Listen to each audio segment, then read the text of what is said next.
Sa pagpapatuloy ng Upland Ultimate Grass Cutter 2026 sa pamumuno ni Police Colonel Dionisio D. Bonoy, Acting Provincial Director ng Benguet PPO, ang matagumpay na pagkasira sa kabuuang 1,650 fully grown marijuana plants at 15 kilos dried marijuana leaves, stalks at fruiting tops na may standard drug price na nagkakahalaga ng 2,100,000 pesos sa isinagawang magkakahiwalay na operasyon.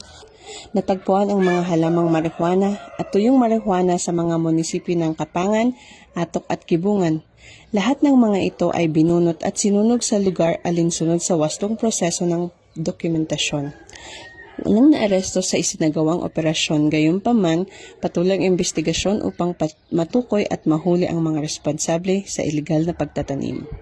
Sa hindi matatawarang dedikasyon at pangako sa tungkulin, patuloy ang mas pinaigting na kampanya ng Benguet PPO laban sa ilegal na pagtatanim ng marijuana upang maprotektahan ang mga komunidad at mapanatili ang kaligtasan at kinabukasan ng lalawigan ng Benguet.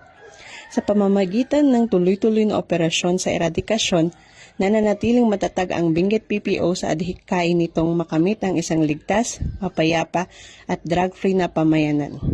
Bagong PNP para sa bagong Pilipinas, serbisyong mabilis, tapat at nararamdaman.